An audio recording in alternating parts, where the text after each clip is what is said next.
বন্ধুরা, তবে কি যেতে শুরু করবে মালয়েশিয়াতে আটকে পড়া 18,000 শ্রমিক ভাইরা ফেব্রুয়ারি মাসের দিকেই?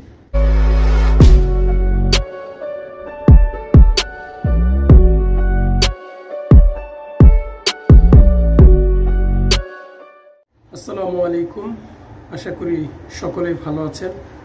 আজকের এই ভিডিওটা যে যেখান থেকে দেখছেন সবাইকে জানাই আন্তরিক ভালোবাসা।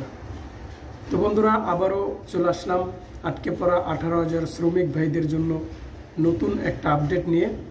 সেটা হলো যে গত কয়েকদিন আগে আমরা কিন্তু একটা আন্দোলন করেছিলাম প্রবাসী কল্যাণ মন্ত্রণালয়ের সামনে। সেখানে যদিও এখনো পর্যন্ত আমাদের যেই তথ্যটা যার কারণে আমরা আন্দোলন করেছিলাম সেরকম কিন্তু কোনো একটা ব্যবস্থা হয় নাই, এবং আমি আজকে ওরকমই একটা আপনাদের তথ্য বা নতুন একটা আপডেট যেটা শেয়ার করব, সেটা হলো যে আন্দোলনের মাধ্যমে আমরা যাওয়ার একটা ইচ্ছা ছিল, যে আন্দোলনের মাধ্যমে আমাদের একটা ফয়সালা হবে। সেই আন্দোলনে যদিও এখনো পর্যন্ত অফিসিয়ালভাবে কোনো একটা ফয়সালা হয় নাই, কিন্তু এটার যে একটা কাজ চলতেছে বা এটার যে একটা সমাধান করার প্রচেষ্টা চলতেছে, সেটা নিয়ে আমি আজকে আপনাদেরকে একটা আপডেট দেব। আশা করি এই আপডেটটা শুনে বা দেখে আপনারা সত্যি অনেক খুশি হবেন এবং আপনাদের মনটা একটু হলো হালকা হবে, কারণ দীর্ঘদিন আপনারা অনেক কষ্টে আছেন, সেটা আমি ভালো করে জানি ব্যক্তিগতভাবে। তো বন্ধুরা, ভিডিওটি শুরু করার আগে আপনাদের কাছে ছোট্ট রিকোয়েস্ট, আমার কে ডেঞ্জার ইউটিউব চ্যানেলটি যারা এখনও সাবস্ক্রাইব করেনি তারা এখনই করে দিবেন, এবং রিকোয়েস্ট করলাম যে ভিডিওটা ধৈর্য সহকারে একটু দেখার চেষ্টা করবেন। বন্ধুরা, গতকাল আমার হাতে যে নিউজটা আসছে সেটা ডাইরেক্ট প্রবাসী মন্ত্রণালয়ের ভিতর থেকে যে নিউজটা আজকে আপনাদেরকে শেয়ার করব। এখানে মিথ্যা বানোয়াটি কোনো কথা নয়, আমি আপনাদেরকে জাস্ট সরাসরি প্রমাণ নিয়ে আজকের এই ভিডিওটা আমি আপনাদের কাছে নিয়ে আসছি। আপনি একটু দেখতে থাকেন ভয়েসগুলো। আমরা মন্ত্রণালয়ে যাওয়ার পর তখন আমাদের দুজনকে ঢুকতে দিল, 5 জন দেয় না, 2 জন কথা বলতে পারবো। তো যেহেতু আমরা গেছি, আমরা জানার জন্য আমাদের কতটুকু হইলো, তো এখন আর 2 জন দিলে আর 4 জন দিলে একই কথা। এই কারণে 2 জন ভিতরে গেছি, কেউ মাইন্ড করবেন না। আবার আমরা 2 জন যাওয়ার পরে আমি জিজ্ঞেস করছি, স্যার আমরা তো 29 তারিখে আসছিলাম, আপনি বলছিলেন আমাদের একটা আপডেট আপনি জানাবেন 5 তারিখের মধ্যে। এখন আমরা আপডেট গুলো পাইনি, আপনি জানান নাই। এখন আমাদের কাজের অগ্রগতি এটা কতটুকু করলেন, একটু একটা 18,000 পক্ষ থেকে আমরা 5 জন আসছিলাম এটা জানার জন্য, তারা আমাদেরকে পাঠিয়েছে। এখন এই ব্যাপারে আপনি আমাদের কি বলবেন? তো উনি বলছে যে আমি প্রায় 70% কাজ এগিয়ে ফেলছি তোমাদের ব্যাপারে, 18,000 লোকের ব্যাপারে। আর আমি তোমাদের বলছি, যাদের মেন পাওয়ার হয়েছে তারা সবাই এজেন্সির নাম আরএল নাম্বার দিয়ে যাইবা, তোমাদের টাকা আগে সর্বপ্রথম উঠাই দিব, তারপর ইনশাল্লাহ তোমাদেরকে 100% বলছে আর কি 100% মালয়েশিয়া নিয়ে দিবে। আমরা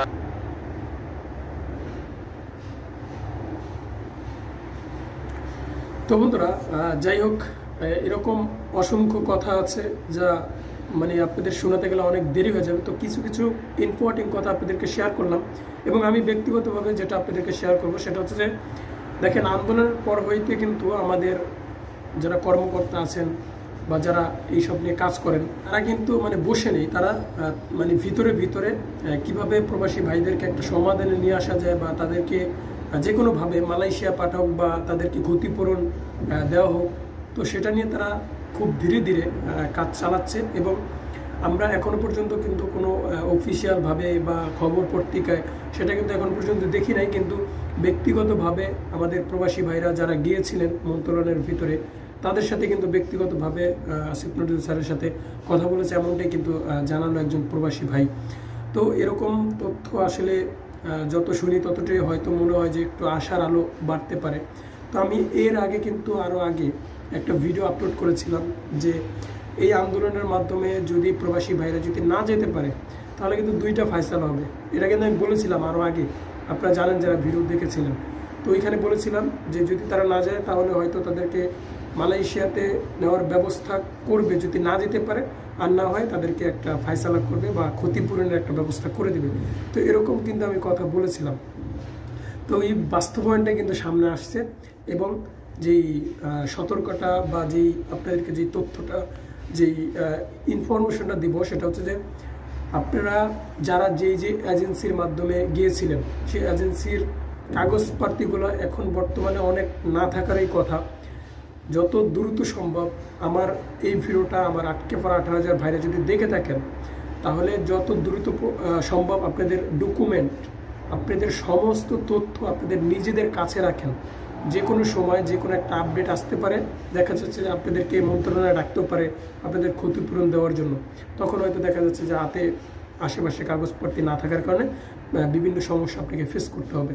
তো আপনাদেরকে রিকোয়েস্ট করব, আমি সবসময় চেষ্টা করি যে আমার 18,000 শ্রমিক ভাইরা, আমার দেশের ক্ষতিগ্রস্ত ভাইরা, তারা যাতে এই সমস্যা থেকে সমাধান হয়, সেটার জন্য আমি আপনাদেরকে রিকোয়েস্ট করব, যারা যেতে পারেননি আটকে পড়া 18,000 ভাইরা, তারা কাগজপাতিগুলা, আপনাদের সমস্ত ডকুমেন্টগুলা, কোম্পানির চুক্তিপত্র, কোন ভিসায় গিয়েছিলেন আপনি, টিকিট মুগিট, তারপর আপনার এজেন্সির নাম, এজেন্সির ঠিকানা, নাম্বারটাও সহ রাখতে হবে। তো সব কিছু আপনারা ব্যবস্থা করবেন, ইনশাআল্লাহ আপনাদেরকে খুব দ্রুত একটা সমাধানের চেষ্টা করবেন। কারণ এই সমাধান না করলে দেখা যাচ্ছে যে এই সরকারের প্রতি আমাদের প্রবাসী ভাইদের আস্থা একেবারেই থাকবে না। তো বন্ধুরা, আজকের মতো এখানেই ছিল। আমি সামনে আরও মালয়েশিয়ার আটকে পড়া 18,000 শ্রমিক ভাই সহ বিভিন্ন সম্পর্কে আমি আপনাদেরকে আপডেট দেওয়ার চেষ্টা করব। তো যদি ভিডিওটি ভালো লেগে থাকে অবশ্যই লাইক করবেন, কমেন্ট করে আপনার মতামত জানাতে ভুলবেন না। তো বন্ধুরা, আজকের মতো এখানেই ছিল। ভালো থাকবেন সবাই, খোদা হাফেজ।